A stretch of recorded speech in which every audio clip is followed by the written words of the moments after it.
it's impossible to conceive a universe that is completely empty, with Right. only with us. He meant that.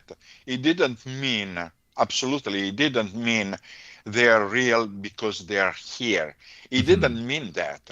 I don't think that Obama knows anything about possible alien visitation on Earth, and that he has particular secret to tell us. But he is an intelligent man, and so Hmm. he understands that it's logical that there is life in the universe.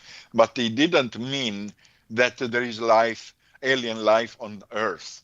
Mm. Absolutely not. I think he has been misunderstood by people, and even President Trump maybe misunderstood him. Because it really all comes down to probability, right? And when it comes down to math, it's never zero. So even if there's like a 1% chance of alien life being out there, Mhm. it's still 1%. Yeah, it's even in the universe. For instance, you consider that you have 100 billion galaxies. Every Hmm. galaxy is 2 or 300 billion stars, and every star can contain something like 10 planets each. Every star could contain one planet that is in the area of habitability, okay? Yeah. And or at least 1 out of 10 planets. If Hmm. only 1 out of 10 stars contain planets with life, if you multiply only in our galaxy, you would have millions of planets with life, and at least hundreds of them would have technologically evolved life. Okay, Hmm. so you multiply for other galaxies, and you would have at least millions and millions of intelligent civilization in the universe. But the universe is very big. Okay, Yeah. so life, intelligent life, is very rare. Okay, because Hmm. it's impossible to communicate at the same time. Okay, and our evolution or technological evolution substantially is very early. We are technological since 200 years practically. Okay, and we might self-destroy. Some Yeah. civilization might have self-destroyed. So what is important is also the duration of a technological civilization. Might be 1,000 years, might be less. So it's very difficult to find them. Okay, we know Hmm. how to search, but yet with the SETI, we found absolutely nothing, except for some transient false alarms which happened, but they didn't repeat anymore, so we couldn't confirm. Right. So I want to ask you, like, what specifically is intelligent life? Are we talking about life that is similar to human life, or could it be even anything like potentially like animals? Is that considered intelligent life? Well, intelligent life, there are two kinds of life, I think, Hmm. of evolved life, okay? There is a kind of life like cats, like dogs, Hmm. which is evolved in the, how to say, sentimental sense, in the um, much more evolved than an ant, okay? But it's a kind of life that is not able to create technology.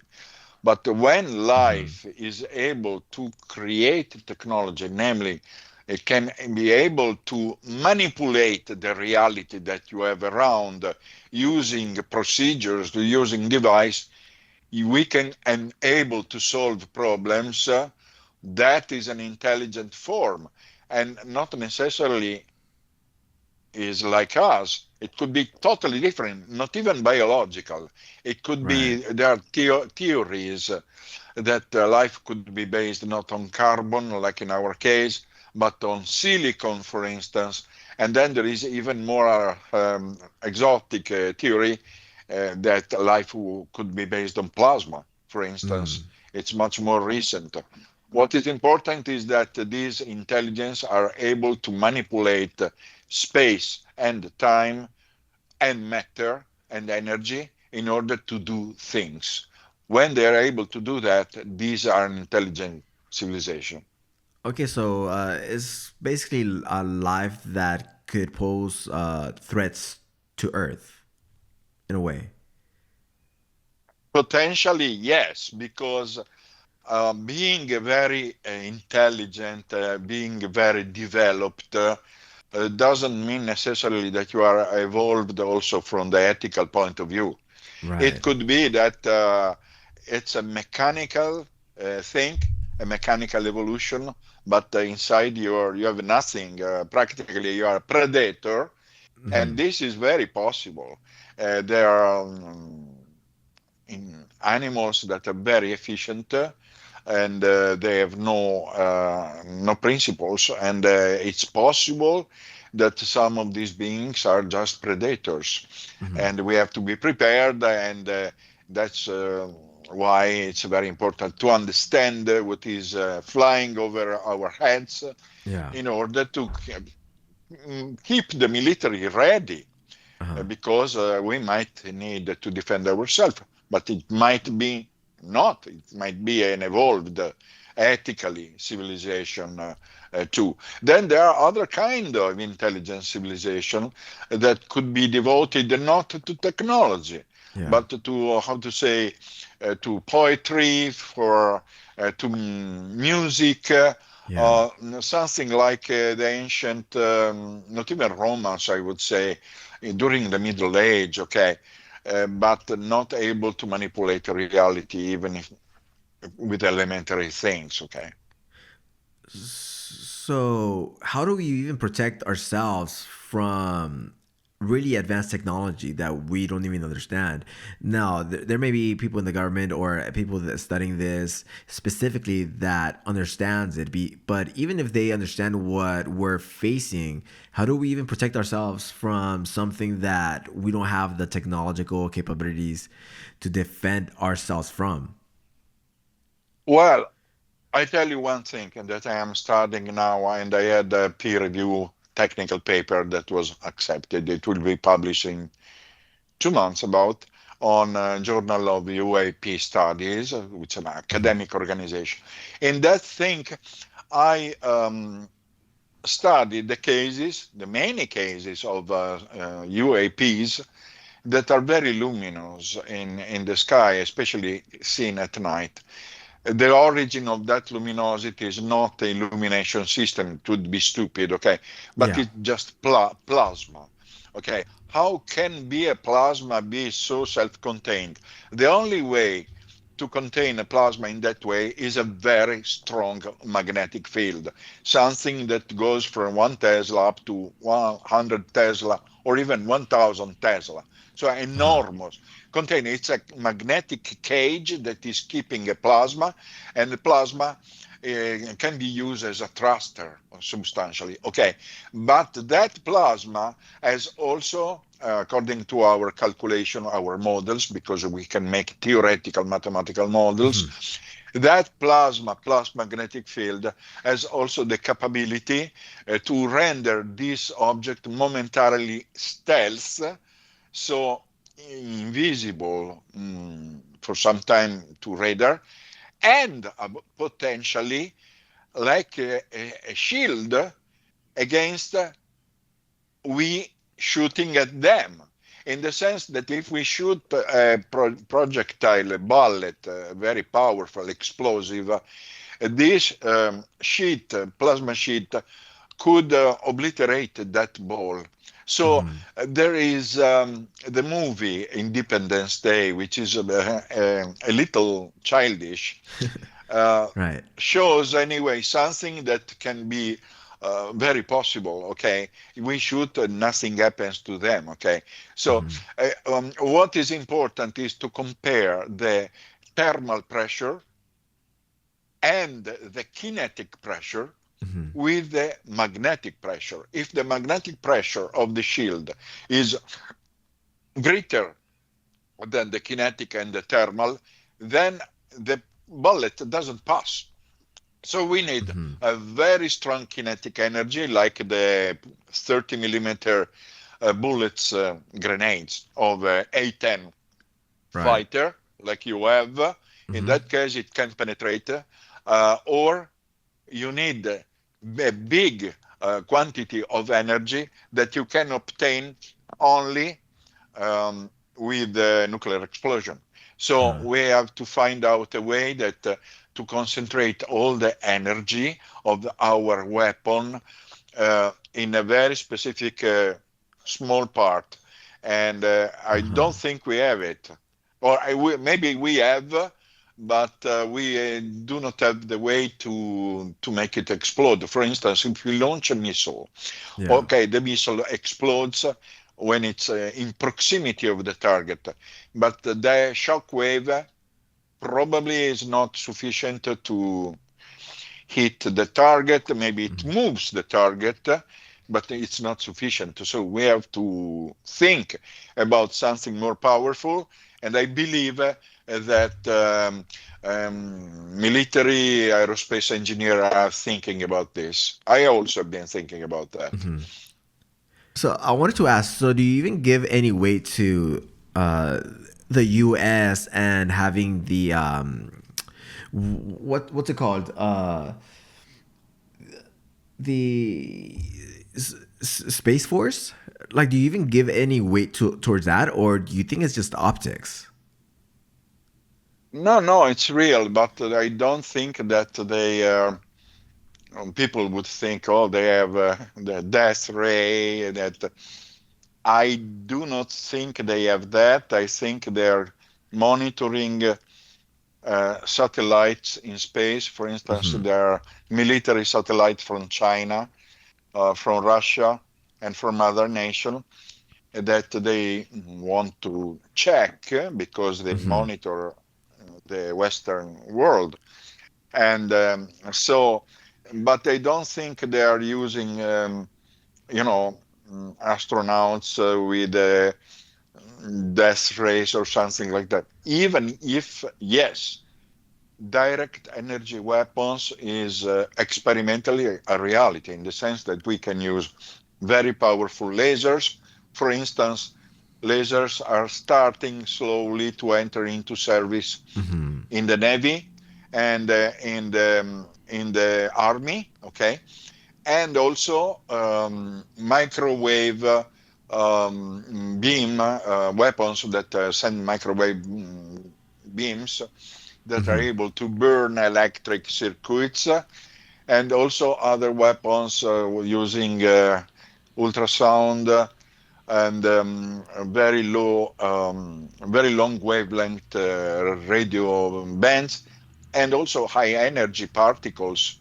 There is something experimental that uh, is not yet in service, but Right. something is going into service, like a laser. So it's possible that Space Force is using lasers. If we are able to launch a laser against the moon to measure the distance, clearly we have the capability to launch a laser in space, Right. 100, 200 kilometer to hit something, no doubt. When there are no clouds, because if there are clouds or fog, it absorbs the energy of the laser, okay? Uh-huh. But if you use infrared, it can pass through theoretically. So that's specifically for weapons, right? So the climate has to be perfect for the weapons to be functional. Is that what we're saying? Yes, in the case of laser, in the optical wavelength, in the ultraviolet, there must be a clear weather. For instance, when you use a so-called laser guided bomb, okay, you aim the laser against the target, okay, Mm-hmm. and then this bounce back and goes to the sensor of the bomb, and the bomb follow that. But if there are clouds, the laser beam is absorbed, the energy Mm-hmm. is absorbed, and so it can pass through. So you have to use longer wavelength, like infrared or radio up to the microwave to pass through. And Hmm. so, yes, I think there are some operational direct energy weapons, but not necessarily it's characterizing what the Space Force is doing. The Space Force is monitoring whatever Right. is flying in space, including space debris, because there is about 100,000 pieces of junk Yeah. in space that we have sent that must be monitored. So I think they're controlling also that and many other things, but nothing really science fiction like that. Yeah. It just seems that even having like the perfect weather in order for these weapons to be functional, because you say that if there's clouds in the way, these lasers are going to be absorbed by the clouds and they won't be able to work properly. That just seems kind of like a threat in itself, that if we are facing an extraterrestrial threat but the weather's not perfect, it may be too late for that. So I assume we're doing something to counter that, even. Yes, yes. And as I said, if you are using other wavelength, which are not the optical, the visible, but you use the infrared, the more the wavelength is long, infrared or radio or microwave, it can pass through the Oh, clouds okay. clearly. So it can pass literally. It's only a question of how much energy you are able Mm, to impinge in this weapon. How many megawatt are you able to put on it? Because you need a generator that is yeah. super big. Okay, for instance, if you want to put a laser in general of every wavelength you know, on a ship, okay, you Yeah. need that each engine is able to work like an accumulator of energy. It comes from the engine of the ship that produce the energy for the laser. And if you have not enough power, that laser will never work. Yeah. I mean, that's definitely interesting, but the time is we're coming to an end. But this was a really interesting conversation, and just learning about how we defend ourselves from technology that is just way more advanced that we could even imagine. That just seems pretty scary, but fascinating at the same time. Yes, how to say? Um, they surely Hmm. have a way to produce a lot of energy, maybe sucking it from the quantum vacuum. I think that we are not able to do. Okay, we Yeah. are able to absorb only a very little quantity. Okay, they probably have the capability to absorb this energy and throw against the enemy. Okay, so they Hmm. can burn, they can create explosion, they can accelerate particles using particles like disintegrators. So the Hmm. idea of death ray is possible, absolutely. How we defend from that? Well, the only way to defend from that is to go underground or Yeah. to react using nuclear weapons, or even our normal weapons would work if they have no shield. If they have no shield, they would work, but surely they have a shield. So it's difficult. So that's Hmm. the reason why my opinion, the military prefer not to speak because they don't want to show to the population Yeah. that they're a bit impotent, okay, Uh-huh. against this kind of force. But at the same time, nothing really serious seems to have happened. If they wanted to destroy us, they would have done already thousands of years ago, Hmm. but they never did that.